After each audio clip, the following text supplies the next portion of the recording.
Thank you for coming this evening.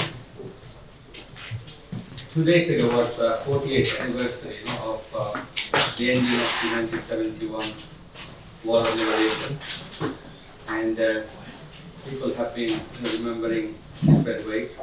But what we thought within Circle, we thought because we've been doing work on generating interest in learning history, so we thought we can contribute towards the Victory Day, and also because 50 years is approaching in 2 years' time, so we have enough time to do some work and achieve something we believe quite substantial in energizing, in getting a lot of people to be involved in researching and writing history. So what we'll do first, we will invite John. He's a local architect. He will just share with us first about the importance of learning history, and then I will go through details of the project that we're hoping to run during the next 2 years. Okay, John.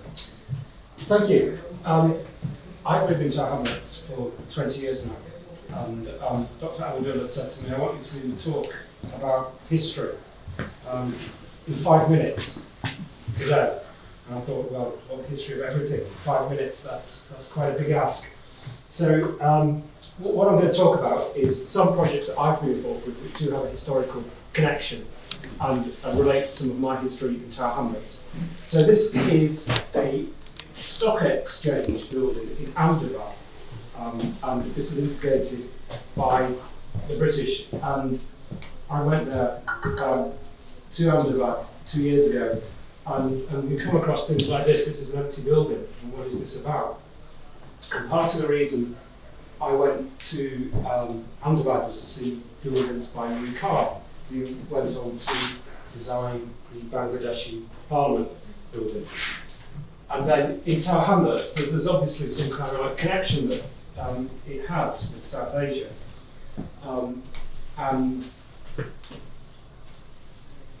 this is the entrance to the East India docks and the East India Company. There are these very obvious historical connections between South Asia and Tower Hamlets.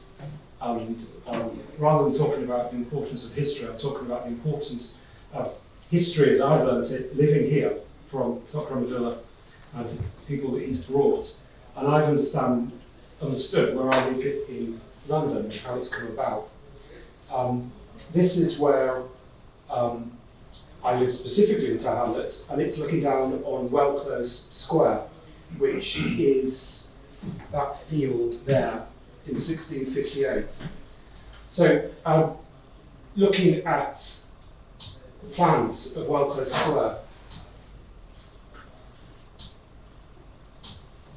which was the first formally laid out square in East London, it's motivated a project to explain to people how it's changed over the years. One side of it is now the longer square, and there's a school there. And the square was set up by the Danish timber importers who were rebuilding London after the fire of London. There used to be a market there. So looking at history, we learned about the market that used to be on Well-Close Square, used to stretch from Tower Hill all the way to the square. And for a number of weekends, a market was put on. So using the excuse of history, something that architects do to justify doing things, there's a precedent, there's a historical precedent that something happened. So people say to us, it's a car park. It is a car park. It's now very much a car park, somebody objected very strongly to this happening. But perhaps in the future it will again be a market, a meeting place, the centre of a community where people can just meet each other, and people did meet each other on these days. So the historical precedent enabled us to get out there, and an exhibition was put up about the East India Company, a form of projects, the Bricklayer Circle, and people came along and learned us about the East India Company. There's another square next to Well-Close Square, which is named after Emanuel Swedenborg. He was like the Leonardo da Vinci of Sweden. And this is a plane design, which was the first with flaps to control its direction in the sky and an undercarriage. And that was from the 18th century. So that's history of that square. And an orchard has been now installed on that square, planted on that square by Trees for Cities. And that commemorates Emanuel Swedenborg to some degree. And again, it's just an excuse. It's an excuse to recognise that square, to define that space, to give it a focus, to get more people into it. There's more work to be done there. You still can't really see the square. But it stops it being built on in the future if it's got a name, if it's got a history that's recognised and displayed. And then finally, I've been asked to think about Mayadon Street, and what this is showing is the possibility of setting up in the building there, the home of Stepney Community Trust, some kind of archive, some sort of cultural heritage of Bangladeshi people in Tower Hamlets archive. So this is a place where the history that I've learned can be accessed, and people can place pictures and records of their life in Tower Hamlets if it's related to the Bangladeshi community in this building. It doesn't stop anything that's already happening in that building happen, but it just gives that building an extra dimension. So that's the ground level previously. This is downstairs, and there's a notion that on the stairway between upstairs street level and downstairs there might be some design, and people might buy and get a name sponsor to get that project going. On the patterns on the wall. Please do see somebody afterwards if you'd like to. Thank you very much.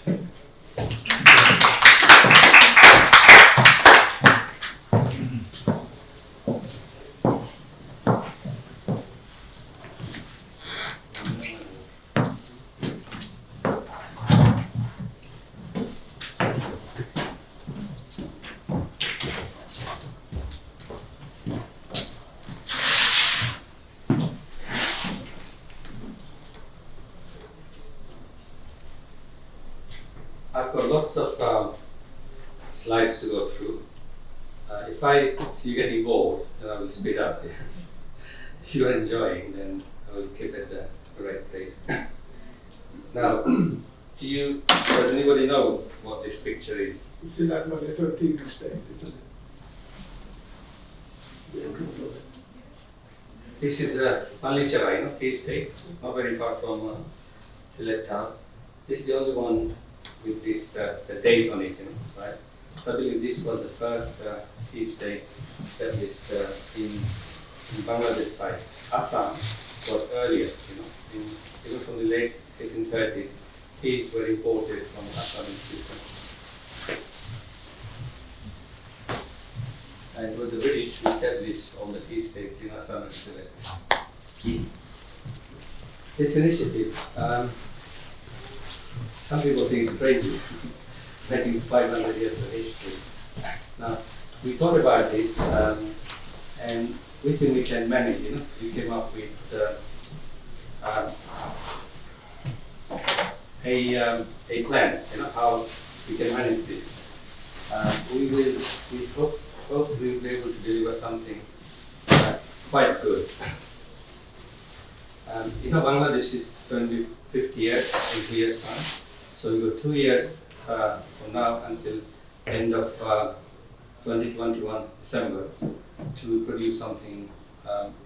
And how we want to do this, we want to engage a large number of people to take an interest in learning history, and through their own initiative, they make the effort, to learn history.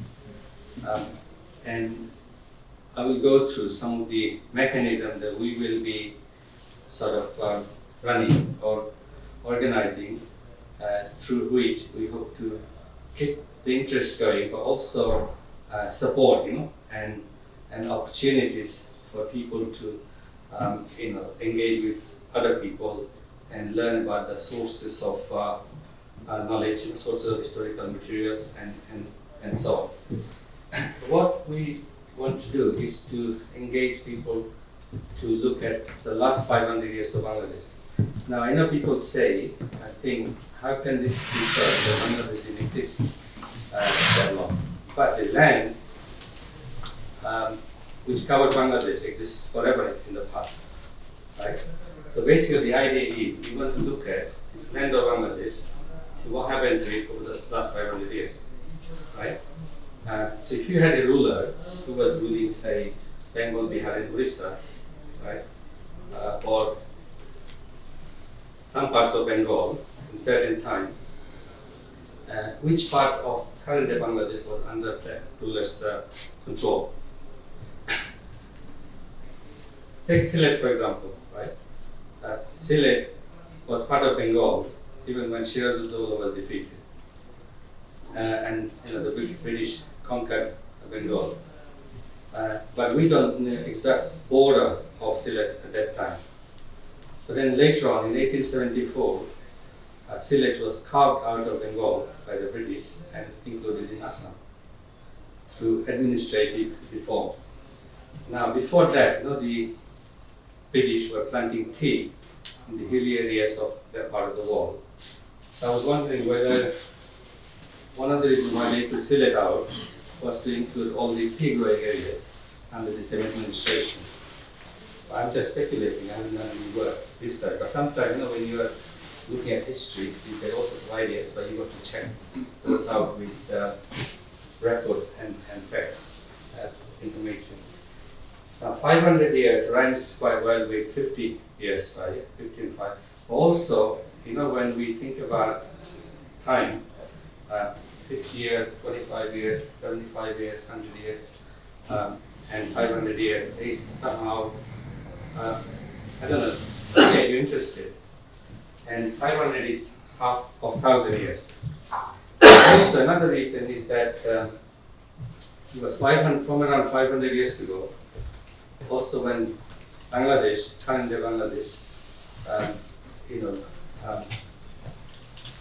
got contacts data or contacts developed between Europe.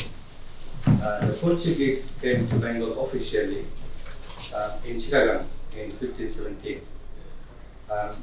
And also the other thing is, we talk about Bengali food or Bangladeshi food.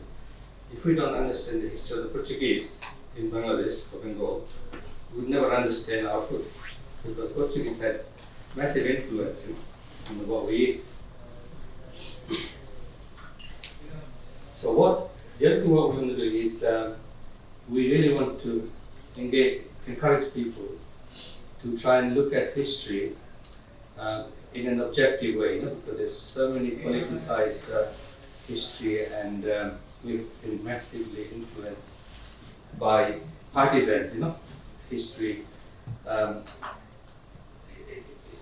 historical sort of discussion, and also imposition and so on. But if we, learn history politically or imposed on us, then we really don't learn history and we don't learn any lessons or proper lessons from history. What we're hoping to do is to, when we engage people, we want them to use their own intellect, their own power of research to go wherever their mind takes them, wherever their research takes them.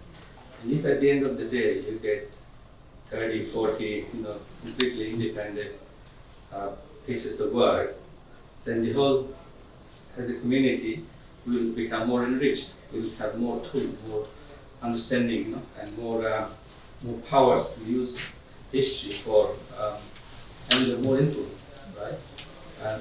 And we won't get people imposing politicized history on the people. So people will develop their own independent understanding of things, but also knowing that history is historical understanding not accurate. You rely on sources, people what they write down, and then coins and other evidence, and you put them together and come up with some kind of explanation. then you develop, how history moved from one period to another, sequence, why somebody did this, why somebody didn't do that, and so on. So while people are learning history and writing and getting engaged, but we would like them to sort of also develop an understanding how limited, history is in terms of what we can actually know what happened in the past.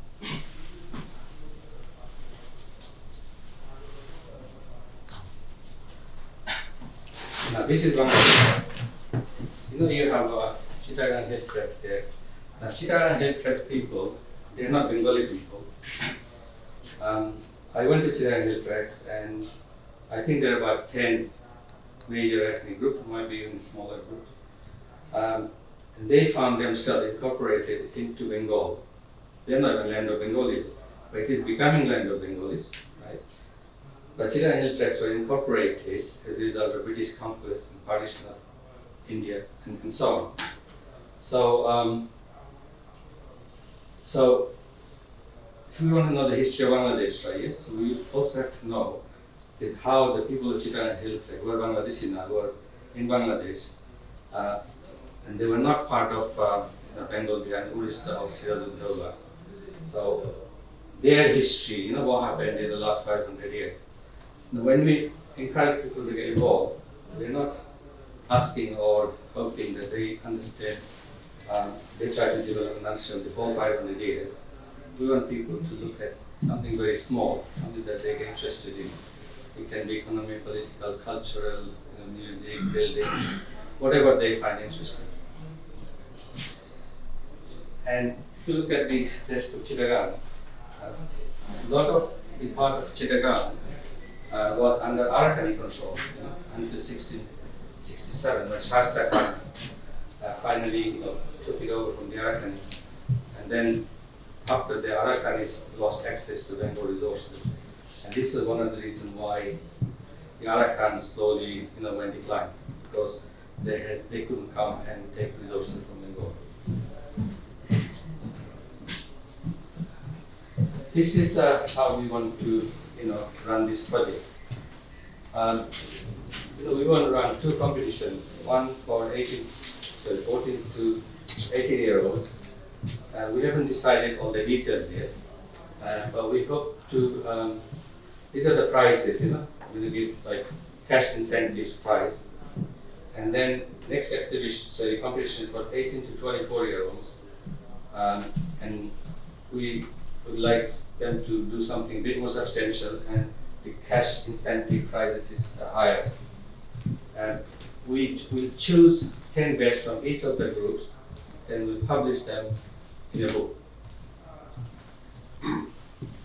Older people, over the age of 18, we'd like to encourage them to get involved as well, but there's no competition, no prize. But if they submit, and if their quality is okay, then they will also get published in what we publish in a printed book. Brickland Circle, we will write 500 years of political history, and we can do that. We looked into this, and it will be possible. It's not going to be very, very comprehensive. It will go through, cover every political rulers and dynasties, and which part of current day Bangladesh was under their control as far as possible, and also pick up some important things that happen during each of the dynastic rule. Now, if we encourage everybody to get involved in this history writing, and we don't expect or demand that you all get involved with Brickland Circle, right? You can independently, if you're a school or a community, just get involved, do something. Don't have to tell us. Just engage people to learn history, because history is so important. I'm just going to go through some examples. This is a kind of map of this 18th century. This was when the British were, I think it was just before the British, or I don't remember exactly when. So early 18th century, before the British started to take over. But there was a lot of trade, because there was a lot of trade taking place with Europe as well. The dotted lines are European trade. You can see English ships, and European ships going through their Dutch, and these are all Indonesia and China, and so on. So Bengal, Ugri,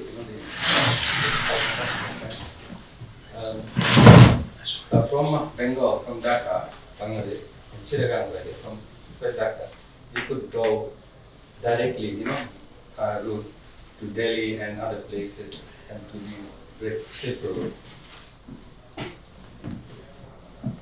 And from say India to Gujarat, and from the trade from Gujarat is to go by ship to the Arabian, Persian Gulf, and there, and then there was this land route to Persia and to the Ottoman.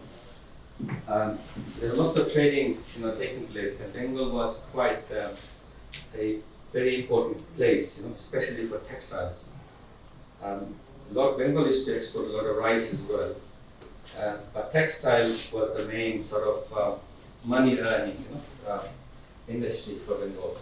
Bangladesh, especially, had a big role. The current Bangladesh, especially Dhaka regions, was quite big, for the textile production. This is from Sanjay Subramanian's article called Notes on 16th Century Bay of Bengal Trade. It's a very interesting article. I've just taken the bits from there. So, if you see in the 17th or 16th century, Bengal was supplying, materials, export materials to Malacca. Malacca is, Malaysia and Malacca, right? But that Malacca was an important city-state before the Portuguese took over. And actually, the Portuguese might had it back because they took it in 1511. So they were supplying like textiles, rice, sugar, and syrup. And another route is to take traders to Sri Lanka, Malabar, and the Maldives. So we used to supply Maldives with rice as well.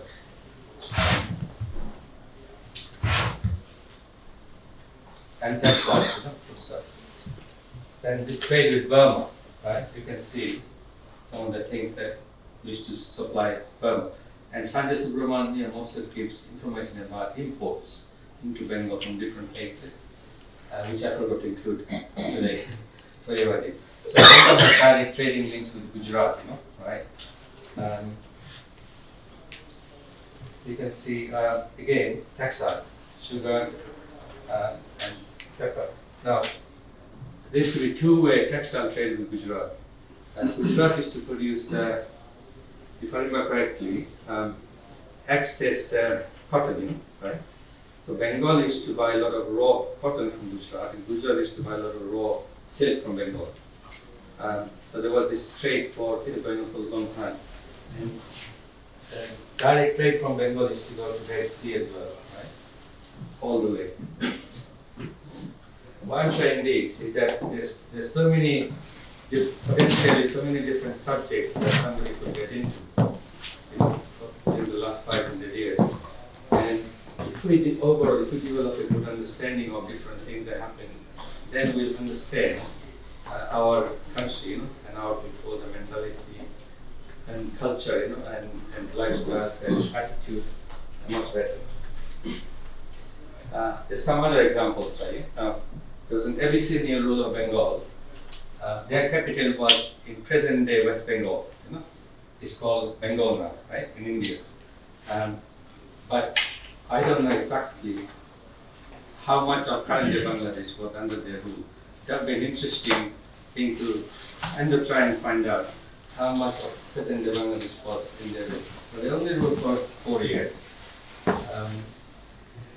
The Bengal was very famous, Bangladesh, very famous for textile, jute, and tea trade. But tea was introduced by the British. Now jute kind of replaced muslin, textiles, because in the middle of Bangladesh, a large area was cultivated, with cotton. Saiful can easily more. cotton plants, but then when that trade sort of kind of died, jute became very important in sort of the British trade and British needs in their ships and carrying goods and so on. So Bengal, in Bangladesh, was growing up, you can see everywhere jute being produced. So how jute became so big due to the British. So the Portuguese first visited Chittagong in 1517. Dhaka was made capital by the Mughals in 1610 or 1608. And 1617, somebody moved it to Mustabad. And Lal Bagh Kella was built around 1670s, I think, or started, finished sometime in the 1680s. The Portuguese, at the moment, there was a Portuguese big community in Bangladesh. In Dhaka, there's a very beautiful church called Holy Rosary Church. I'll show you a picture of it in a minute. There was an Anglo-Mughal war, right, when the British tried to conquer Chittagong. This was late 1680s, and the man who sort of organized it was the governor of this company, and he had a property in Wanstead. His name was Josiah Child. There was a large Armenian community throughout India, especially Bangladesh, and particularly Dhaka, and also Calcutta. There are names of places, names of schools, and there's a church, a major church, and church in Bangladesh. The tea plantation in Sylhet in Bangladesh area was from the 1850s, I believe. But Assam area was earlier, from 1830s. The first partition of Bengal, as I mentioned, was when Sylhet was taken out of Bengal in 1874 and put together, with Assam. And Dhaka was re-established as capital in 1905, and then annulled, that in 1911. Dhaka University was established in 1921. Now, if I had time, I could list hundreds of potential subject areas, for people to look into, right? And in the next few weeks, I will, and with my colleague, will try and put together many more potential areas. But if somebody takes an interest, they could find potential areas themselves. Right? The other thing what we're going to do is, because it's much harder, to get information from earlier centuries than, say, 19th and 20th century. So we're thinking of incentivizing with additional marks, for people if they were to look at like 15th and 16th and 17th century. But we haven't decided. We're talking to a lot of people, getting advice. This is the Holy Rosary Church, in the middle of Dhaka, the Portuguese church. This is inside. This is the Armenian church. This is the last Armenian I met in Dhaka, His name is Martin Joseph. And he lived in Burma. He came to Bangladesh in 1942. He told me, especially after 1971 in the war, most of the Armenians were still there, they left. And a lot of them also left when India was partitioned. They went to India or abroad, in other countries. He's a Bangladeshi Christian. I think his name was Roy. Now, I interviewed him in 2004. I don't even know if he's still alive. And this is the church was built in 1781. And I went around, looking at the gravestones. And he asked me, have I seen a gravestone of David Henning? I remember there was this British diplomat or MP was, his name was David Henning or something. So I said, who was David Henning? He said he was involved with the mutiny, 1857. I said, what, did the British hang him? He said, no, he was on the side of the British. He was putting the Indians down. So the Armenian community, helped the British to put the mutiny down. Now, this is one gravestone. I took pictures of notes. This is what it reads. In loving memory of Sophia Alexander, born in Bushehr, which is Iran, 1864, died in Dhaka, 7 December. 1943, after a prolonged illness, patiently born. So, you know, originally the Armenians came from Iran to India because I think it was Shah Abbas, if I remember correctly, who invaded Armenia, you know, in the 16th century, if I remember correctly. And he brought a lot of, because Armenians are very good at business, you know, they were good traders. So Shah Abbas brought them to help Iran, you know, with their business and trade. And then because a lot of Iranians were doing business with Indian subcontinents, a lot of Armenians came through that process. There's many other, you know, gravestones, and each one will tell you their own story. So, for example, if somebody was interested in doing some research on this woman, you know, Sophia Alexander, so this could be an interesting topic for somebody to look at. Now, this is from a book by, you know, Sharifud Naman. He's a good friend of ours. He's done a lot of work on, especially on the city, you know, that. So he gives the details of what's contained in a shop, in an Armenian shop. And he said the shop of G.M. Sherker and Sons in 1857 was a storehouse for a variety of European goods, ranging from wine, spirits, cigars, hams, bacon, cabin biscuits, lozenges, candles, patent lamps and wigs, reading lamps, shoes, dolls, toys, table cutlery, honey, soap, essence, shaving soap, fancy note papers, and other stationery, saucepans and frying pans, frying pans, traveling bags, bathing towels, toilet glasses, I don't know what toilet glasses, right? Umbrellas, fancy walking stick, and so to gunpowder and shot of various numbers, right? And also, he said that Mr. Sherker was the one who pioneered the Tikagari. You know? If you go to Dhaka today, you still see a lot of horse carriage, Tikagari, especially from Chodorghat to Gulistan. So it was the Armenians, you know, who sort of pioneered that. Still goes on until today. It's kind of a heritage, you know, important heritage of the city. And there's a school called Pogos School, and again he was an Armenian landlord on whose name, you know, the school, maybe he, I forgot. I think he donated the loan, or he started the school. The present-day location of Bengal Academy was the garden house of Aratürk, again another Armenian. This building is called Rupral House. It seemed like last time I went, it was boarded up, right? Drafted by the Archaeological Department of Bangladesh. They were built by two Hindu brothers, you know. I think, I forgot the date now, I got the date somewhere. It's, I think, 1890s or something, I'm not sure, or could be early 20th century. But it's just standing there, right? And you can see the view of the river. It must have been so majestic, you know, when it was built. So this also used to be used to be owned by Armenians. Now this is a Christian cemetery, from a Christian cemetery, you know, in Dhaka, in Wari. So you can see, it's Henry Clark of Bengal Civil Service, son of the late Alexander Clark, Ministry of First Church. This is how it was written, C-H-A-R-C. So I didn't make a mistake spelling that. Inman is born in and died in Dhaka 20. Now if somebody wanted to, there are other graves as well.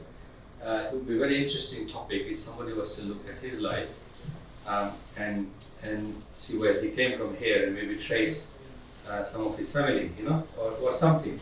I mean, I'm just throwing, you know, ideas for people to think about.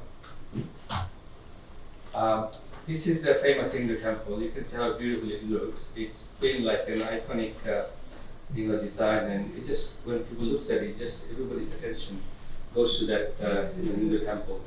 Now, this was built like a long time ago, more than 800 years ago. But if somebody was to dig into this, they might find many interesting things that, you know, relates to this temple during the last 500 years. I mean, I went there in 2003, and I went several times. I interviewed the Purohit, you know, the priest, there, and he invited me to attend, you know, their boli. It's like Hindu Kurbani, you know, and how they cut off the necks of the lamp. So and then they also invited me to some weddings. I took lots of footage, and they asked me to take picture of one building on the other side, which was damaged after Babri Masjid, in India was demolished. So some local Bengali Muslims, they went and attacked the temple, and they burned, not this one, they burned another kind of opposite, another structure. So he asked me to take a picture, so in the future they need to demolish it because it's not safe. And next to it they're building another modern building, but they said in the future they want to reconstruct, rebuild the same, so they will have some pictures, some details from which to work on. Now this is Lalbagh Kella, right? This was built in the 1670s, sometime when it started and finished, sometime 1680, but it was unfinished actually, right? It wasn't completed. It's quite big. It's very important kind of landmark. This one is a mother.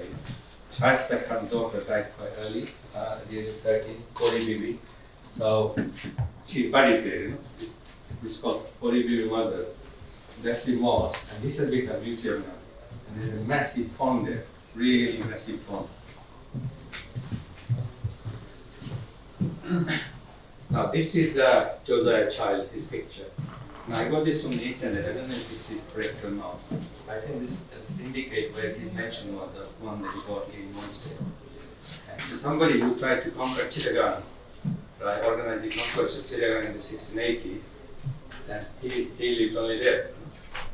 So it'd be interesting to sort of find out more information. His brother, he was here. His brother was serving in Bombay, and fought when the Mughals attacked Bombay during the whole period, when the British organized the largest sort of force, sea power to go and show the Mughals, what the English are worth. But then the English achieved massive kind of humiliation and defeat at the hand of the Mughals. The Mughals nearly took Bombay. They put a siege and starved and the English, and a lot of people died of disease as well. And then they capitulated. They had to say sorry, apologize to the emperor in Aurangzeb, and then they were allowed to come back. And that episode also ended with the founding of the city of Calcutta by Charnock, isn't it? Charnock, yeah, around 1690, I think. Now, I'm just going to go into some of my own theories now, right? Why we need to study this. So what we were thinking is that history can create problems. As I was growing up, people were using history to make so many different kinds of judgments, about me, about my country, about my people, and so on. And I was kind of powerless because I didn't have answers. I couldn't fight back, all the negative things that were directed at me. So basically, what I realized is that history can create problems and also help solve them. Those who are at the cutting edge of historical research, interpretation, acquire the most powers of history. The choice before us is either we engage at the cutting edge levels or allow ourselves to be interpreted into marginalization, delegitimization, and exclusion. The reality is that he who defines is the master. This is it, this is my experience, and I'm sure most people can relate to this.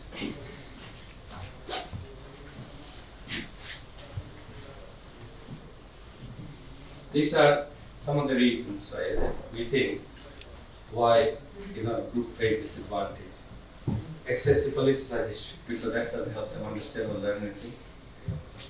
When we have poor knowledge, also poor imagination and intellectual capacity, it prevents us from whoever it is. If we fail to engage at the cutting edge levels, right?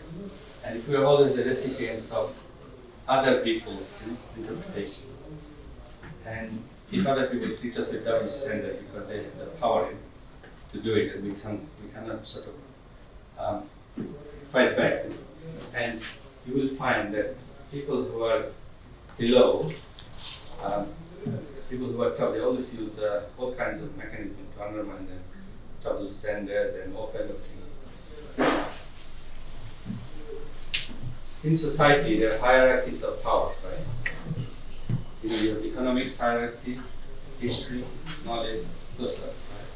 Right? All groups experience different levels, types of advantages and disadvantages in relation to one another, depending on their position in the hierarchy.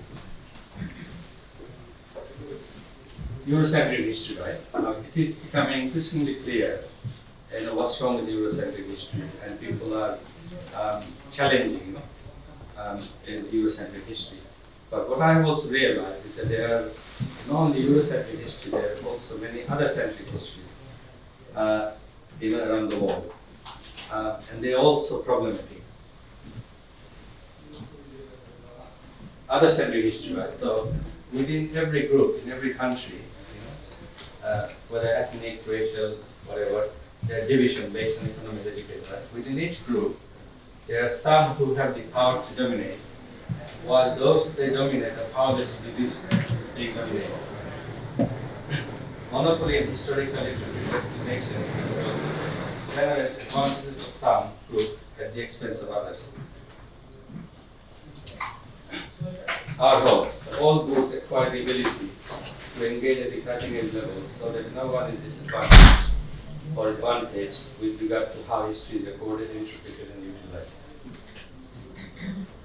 Our approach.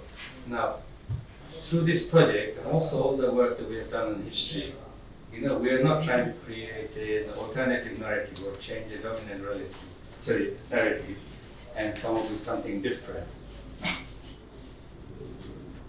What we are hoping to achieve is, as I said before, engage a lot of people to develop independent mind and independent ability to research history and understand for themselves.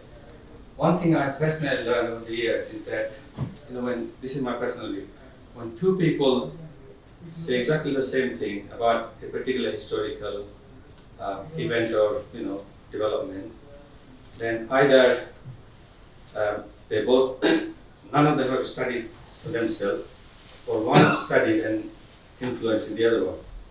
Because if you independently study, I cannot believe the two people can come to the same conclusion, because it's the nature of human mind and human experience that people must differ. When two people interpret, there will be some differences in interpretation, because it's even being engaging from their own mind and upbringing and their outlook and examining some materials. So usually what happens when a lot of people in society say the same thing, they don't really know, they're believing in someone else who said this to them. Now, what we have done so far, right? We've delivered two projects, Bengal Famine project and Human Stories and East India Company, Street-led Circle. This was the Bengal Famine project. We took young people walking around in East India. Company walks, looking at sites in where East India Company operated from. And we took them to the British Library to look at source of information. And then they produced a book. This was the book, and we launched at the Document Museum. And that young people, they were talking about their experience. And this is the Human Stories project. You were involved. I thank you. Again, this is it's a V&A. People to the Whitechapel Museum to look at objects, and this is like family history. Some of the people telling us that their ancestors were Indians, but they are white now, through kind of marriage and long process, it kind of mix. Here, it's at the National Maritime Museum. They've got an East India Company gallery called Traders Gallery. And they're also teaching us how to read old English handwriting, as well as showing us the materials there. This is the British Library. We took the British Library. We also organized, training on fiction writing, and we had a fiction writer to guide, and mentor the participants. We took them on East India Company walks, and this is the book that we've got 3 copies there. And at the end also we produced the participant wrote fiction based on in the East India Company facts, and then we fictionalized some of them. And this lady, Dr. Susan Walsh, is a good actress. I'll give you a link. You can see her performing in hometown of Robert Clive. We went there in 2017. This was again the project and celebration. This is at the in Market Rate. They invited us to their 2017 Market Rate and Art Fest, and we delivered a session. And this is this lady there. She's helping somebody giving birth, right?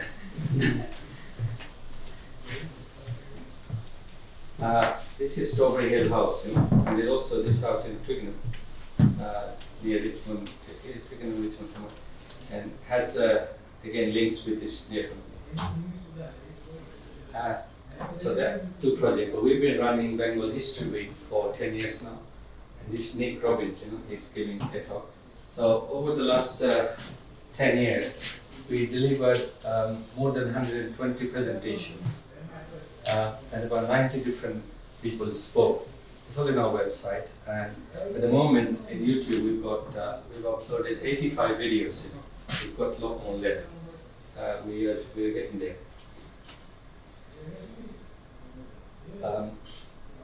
This was an interesting session. The National Maritime Museum, they found some new materials on Bengali seamen, who were serving the British Merchant Navy. So they contacted us, and they wanted to, through us, because they knew us, to engage Bangladesh community here to help them interpret the materials that they found. So we organized it, and then some people from this group joined them, and I attended some meeting, and over about 6-7 months they went through a lot of material, and the National Maritime Museum put on an exhibition which lasted probably about a year, I think, or 5 months. It's a prominent place. That talk is on YouTube as well. You can see that talk. As one of our great supporters, Georgie, she has been doing East India Company works with us for a long time, since I think 2008. These are American students, somebody contacted us that some American students coming, and they wanted us to organize something for them. And Nick Robbins, he does the City of London walk. Now this is the Lloyd's of London building. This is the site of the headquarters of East India Company. I was separately involved in some other projects, to do with history. One was how villages and towns in Bengal dress London ladies. It was all about textiles, and how textiles came to this country and influenced ladies' fashion here. We recreated some items, which London ladies wore in the 17th, 18th, 20th century. Another project was we looked at how science and technological development helped improve shipping, shipbuilding, and gave East India Company so much power. The powers of history, right? History can create problems, which I've already said before. Oh, sorry, this is repeating. Yeah. Now, in 2007, I was saying, 50 years of, 2021, to celebrate the 50 years anniversary of Bangladesh, Brickland Circle, we invite everybody here to take an interest, and learn history for themselves, and then talk to other people and share, material, but always with a critical eye, right? You must, examine, when you see a source, you have to question, whether how much it's believable, right? or how credible the sources are. Any piece of information, wherever you get from. So this is what we want to instill in people. As I said before, those who are inspired, they don't have to involve us. They can do their own work.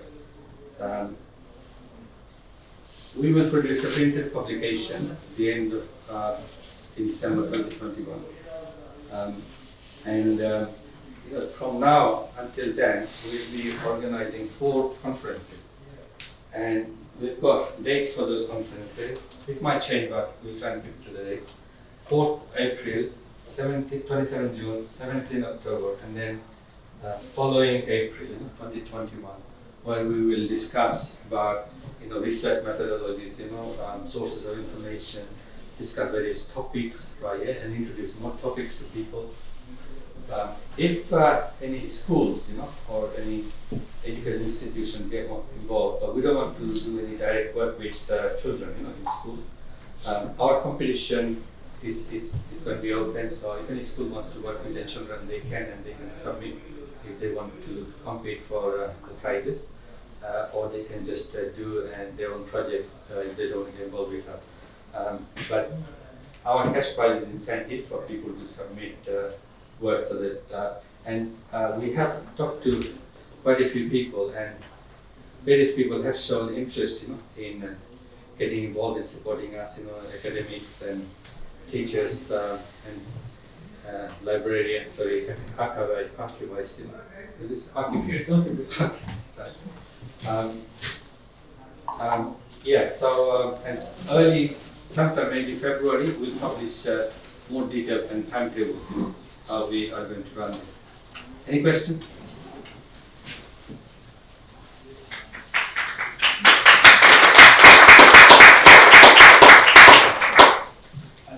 Thank you very much for a very rich and well presented presentation. One of the points is that you have mentioned here about the University of Dhaka's 100 years to be observed in 2021. So they are probably university students and university itself, they are also doing something to celebrate their 100th birthday. So do you have any, I think they may be interested to at least input in this point.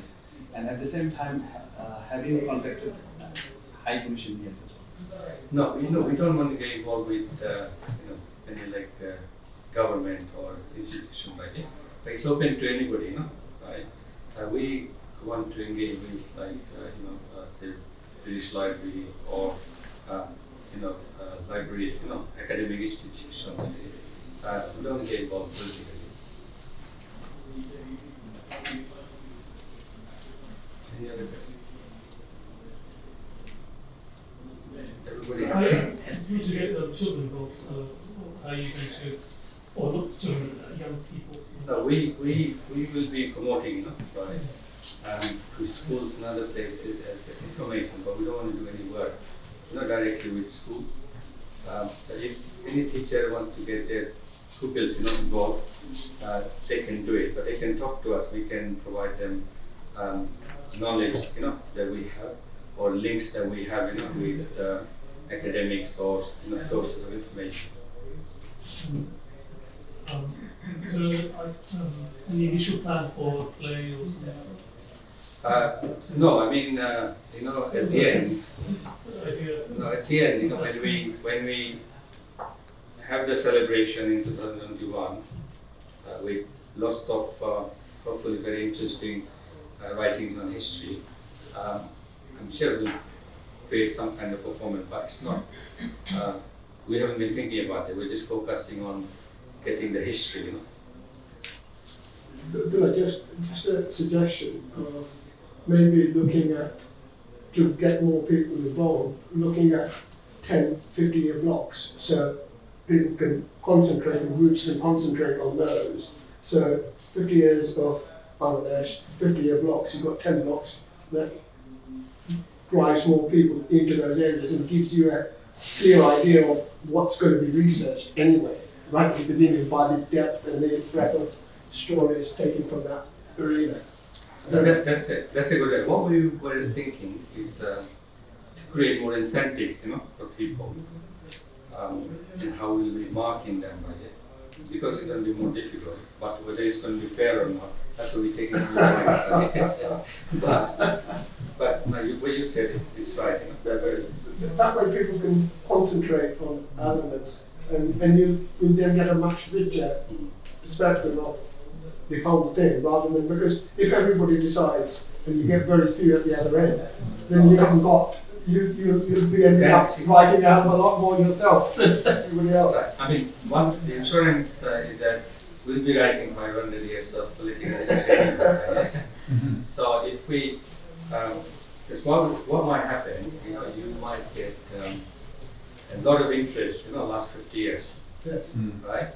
Then say 15, 17, right?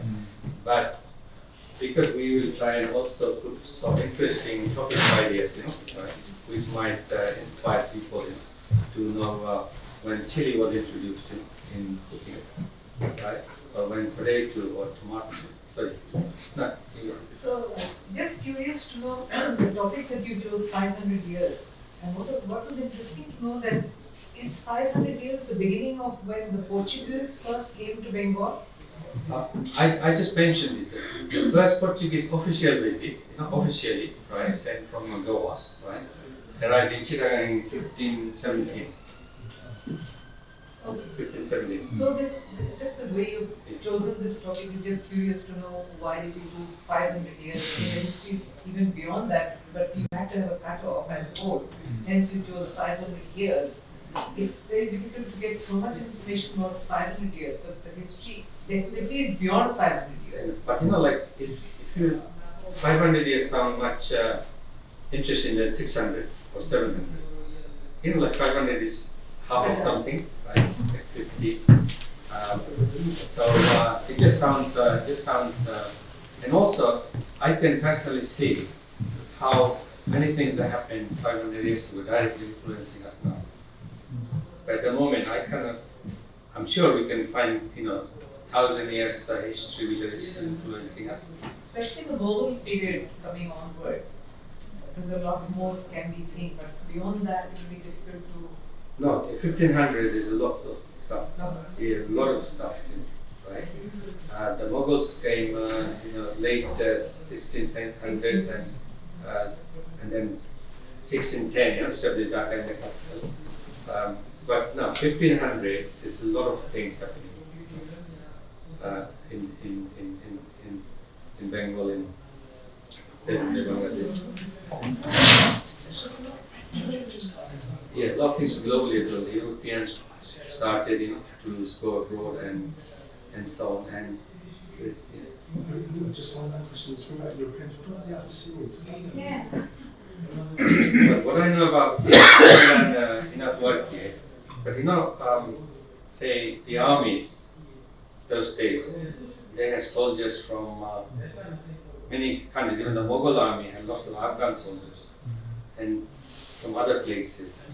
So many Abyssinians were taken as slaves, and made into soldiers, and Abyssinians served in many of the Muslim armies, for a long time. So for a particular period, because they could also rise up in the rank. So in Bengal, in 1490 wasn't the year when Abyssinian. It's like in the Ottoman Empire. Yeah, so you didn't have like an Abyssinian army taking over, right? It was an Abyssinian who was there, but there would have been other Abyssinians as well, because Abyssinians were in the army, right? So and the Abyssinian ruler wasn't only supported by the Abyssinian, right? They were, he had his own supporters, but he's only ruled 4 years. The Sultanate period was also very important. The Sultanate period in the history. And I wonder what was going on in Bengal at that time. In fact, there was only one period when the Senas were there, fathers were there. We had yes, we had a very interesting presentation which you go on. You should look at it. Put on YouTube. It's called "Studying the Sultanate Period" by Muslim Khan. Okay, yes, You might have been there. I've seen that. Yeah. So I put on YouTube. So if people want to study, they can. But we just want to focus on this period, right? 500. But we're not going to be fascist, right? If somebody does 1490, it's all right. Yeah, so I think it's really a great initiative, this. So I think it would be really good if we could get, think of ways of getting the millennials involved, especially millennials of Bengali descent, or even the 15, 16-year-olds, because they don't have a clue about their history in that sense, the way you're sort of presenting it. And I think if we could get them interested and if they can then apply their creativity, it would be really good. Like you said, because of the nation state, history is restricted.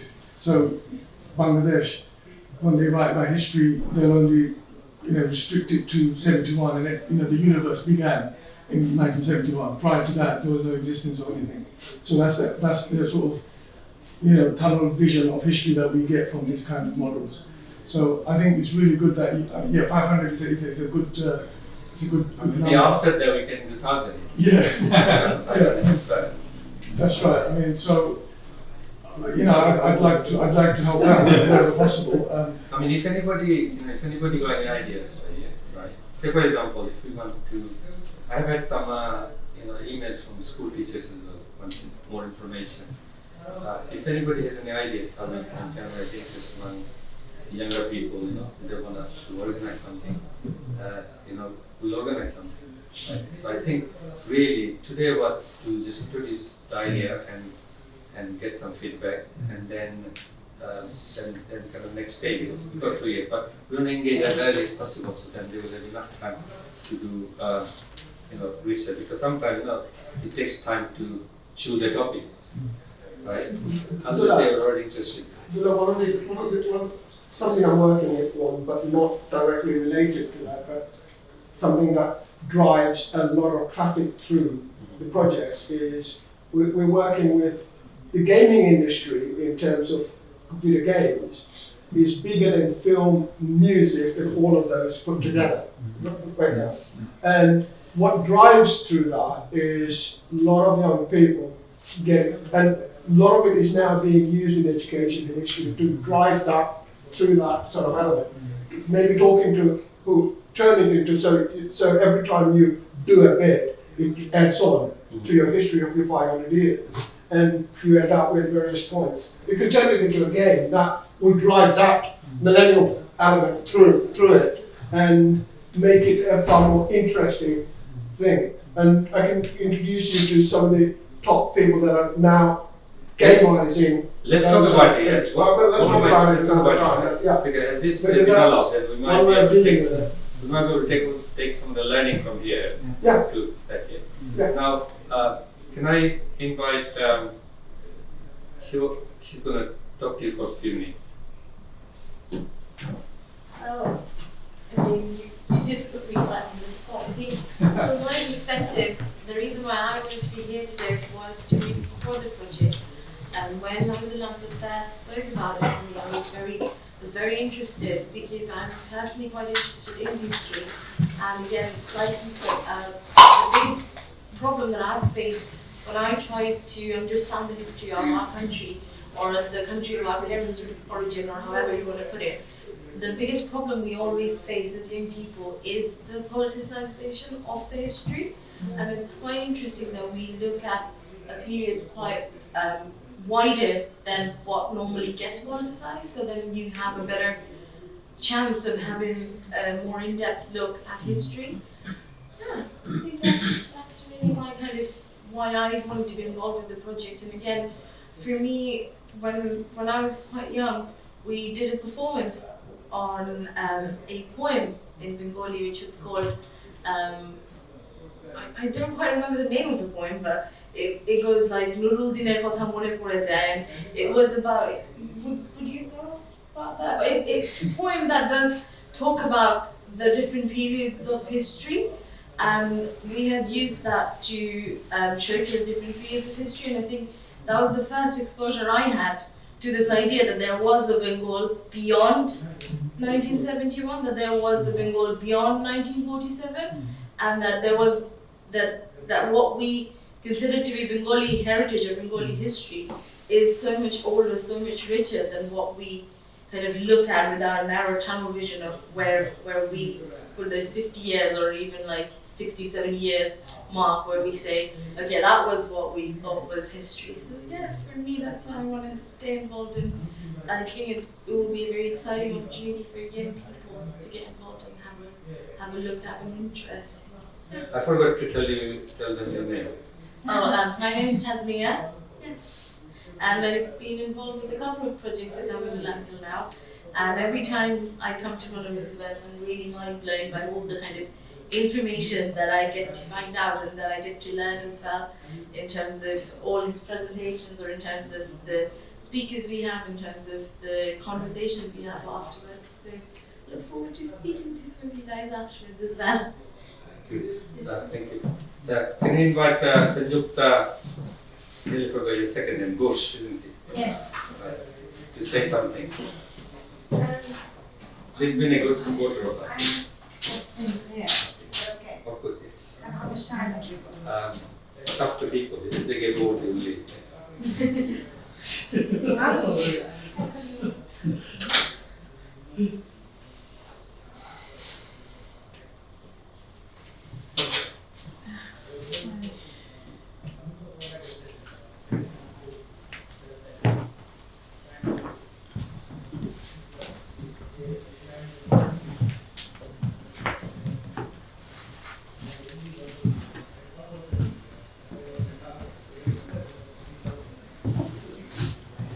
So good evening everybody, I'm Sanjukta here, and I want to sort of firstly thank Mohammed for all his various projects which he has also invited me and to get hooked onto various topics that I never thought I would work with.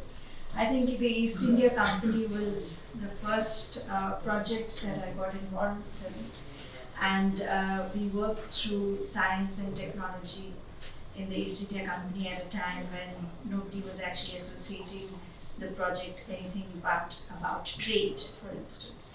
So to move away from the trade-centric project, we looked at the science and technology behind it. So apart from the various projects we've done, we've also had lots of conversations on and off projects as to what Bangladesh is all about, the country, the history, and whether we should really look at a public history project of Bangladesh. I think that's what I was told to talk today about.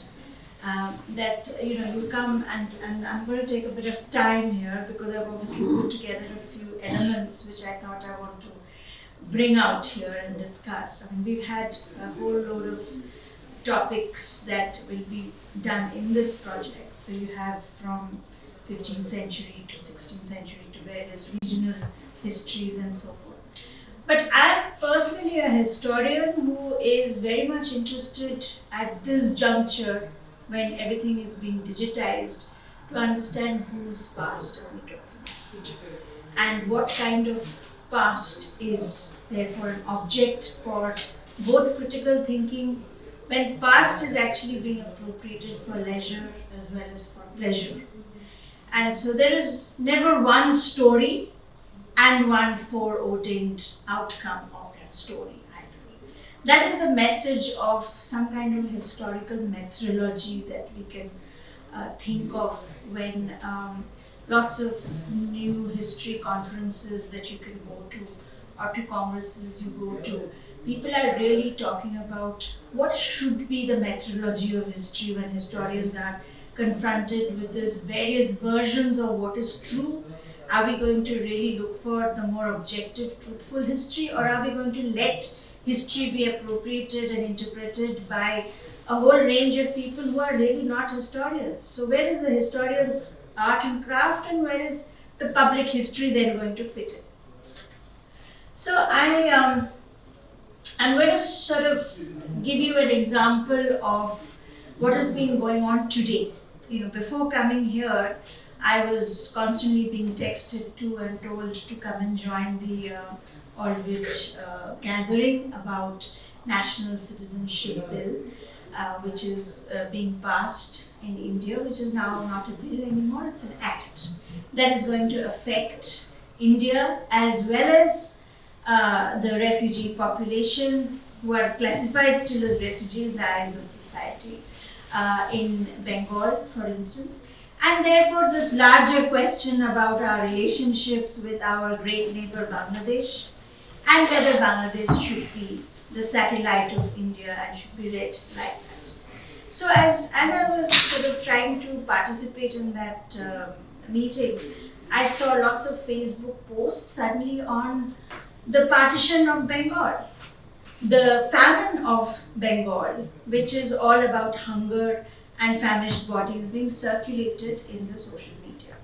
So people are already starting to reflect on what happened so many years ago and how people had displaced and whether people should remember that. So I'm talking about a sense of public memory and the politicization of that public memory, which is seeping in through various new mechanisms apart from the social media. It's also about how people are grouping themselves and talking of history. So the partition of Bengal is again a very, very less documented topic. However much we think that we want to go back 500 years, there are lots of contemporary topics as well, which have been dominated by a certain rhetoric of what happened in West Pakistan and Punjab history, which has got its own heritage and its own collections. But really the Bangladesh and the Bengal partition has been still very little documented in the sense of a public history. So that is one of my very key interests, where I want to really tap into that oral history and oral tradition and the documentation behind the public memory of the partition of Bengal.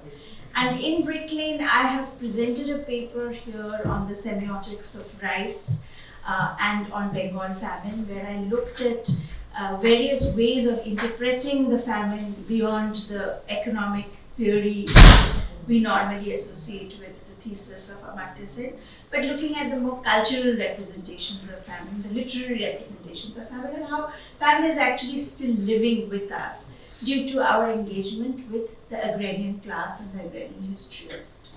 So the agrarian history of Bangladesh is a really big area, which I would definitely encourage many of you to delve into. And that will take you straight to 18th century. Because really from the 18th century, that land questions became very important due to the permanent settlement that was in 1784. But after that, the entire breakup of the agrarian system and the landed relations completely changed from there on. And land today is pretty crucial to define any ground level relationships in Bangladesh. So to understand what is going on today, in fact how people relate to land and what it matters to people and how people relate to it, because land acquisition is very important even today to develop anything, to get permission for building new industries and infrastructures. Land conflict is still pretty central. So to understand that, I think it's very important how the rentier economy grew, how people's land were fragmented, what were the different classes of farmers who were related, and how they lost land, and how they then defined their relationship with land through different production mechanisms. So the agrarian history is something that I would definitely encourage you to bring into this area. So apart from mentioning a few topics, I think one of the key changes that is happening in Bangladesh now is the whole digitization process, where land documents are being digitized, government departments are using digitization as a way of declaring who owns what, etc. So digitization is also affecting history, and it is also affecting the realm of public history, because through digitization We are looking at personal collections, personal heritage collections, heritage owners, heritage conservers. Everything is kind of moving around. Who can put what in the digital domain? And therefore, we are looking at doing history in a different way during this digital era. So to move beyond any kind of a straight, unilinear narrative that dominates a very popular understanding of history, we are looking at how web resources can open up complexities of history that we didn't even think of. So you can ask people to put in their collections, their voices, their images, and you can as well, even while you're doing this kind of history project, think of adding to the digital sources your own voice as to how you're going to tell a very complex story by putting in different elements to it. Whether it's image collections, postcards, to diversify the artifacts, whose voices you hear, even if you're bringing in some oral history here, it is to connect these kind of little fragments of history that you can bring into the digital domain. And it's a very interesting methodology that we can probably talk later as to how this will actually change the art of storytelling, the politics of storytelling, as well as how some things can move to the top and other things can move. So we were talking about how margins can move to the fore. I think the digital space is giving you that space to reflect on. But also keep in mind there is a Digital Security Act of 2018 in Bangladesh with restrictions of freedom of expression. But I'm sure you can work around here. Being in the diaspora community gives you that kind of empowerment to move beyond these kind of restrictions and work with a different style of narratives. Just a few days ago, I happened to, I want to talk briefly at least about how governments can be influenced as well. Bangladesh is the place for lots of international organizations to work on. I mean, you cannot move away from the fact that this is a country where international organizations are working to resolve its social and political problems. One is definitely how refugees' questions are being shaped. Secondly, health issues are being resolved. The smallpox program that was launched in Bangladesh, for instance, was a very successful 20th century example of how Bangladesh successfully implemented and eradicated the smallpox program. Whereas in India, it was a completely different ballgame because it had a very strong, organized bureaucratic structure to deal with the eradication program. In Bangladesh, if you look at the reports of the World Health Organization, the first thing that will come to your mind is how extremely complex culturally the bureaucratic system is to even understand how programs are going to be implemented. So here, the role of a historian or a role of a public historian is to look at how culture works with dealing with international organizations. The cultural notions of various things, whether it's family assets, village heritage, cultural notions of ownership. I mean, these are very important and interesting things that you can learn from your parents, grandparents, and so forth, and bring together some very ideas that international organizations would really want to know. One of the things that I always got questioned when I was doing a consultancy with UNICEF recently was that you're still not telling me the story how the girl child is treated within their community when it comes to sharing food. So, that is not written in any textbook. That has to come from some kind of a public historical engagement. And it can only come from how you engage with literary history or you engage with novels, poems, writings, and so forth, which can be quite scattered, and you can chart that history through centuries probably. So I'm just going to now very quickly close in by bringing in another approach which is very close to my heart. That is the role of the indigenous agency in Bangladesh. And Bangladesh is the place, really, without marking of 1970, 1971, 1947, forget about that. the role of the indigenous agency in Bangladesh's history has been extremely entrenched, crucial, and is very embedded in its society and culture.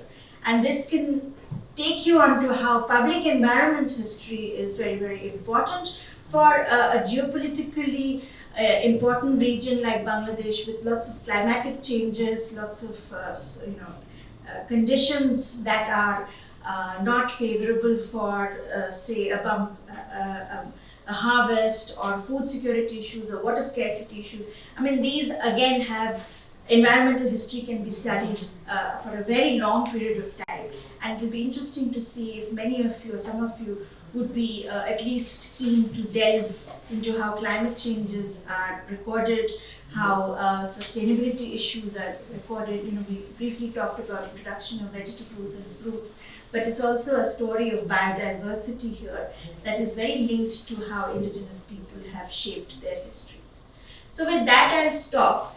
And if any of you are interested in talking to me about readings, then I do have a small list of the new research that has come out, and we can talk about that later, or we can share the resources later.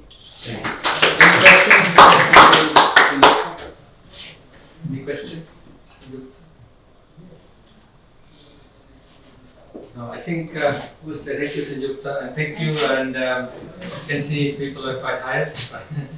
But I hope you found this very useful and interesting. Do support us, right? And we don't see this as our project, you know, like Frequent Circle. We see this as everybody's project, right? As I said, people can get involved with us and not involved with us, but they can do their own independent research. But if you want to get involved with us, because my idea is to do something, somewhere, then we can help you. We can get you up. As I said, we'll organize and we'll publicize from I think February onwards. We'll be a bit more active in promoting this and publicizing with more details and timetable. Thank you very much. You have to finish the refreshment before you go.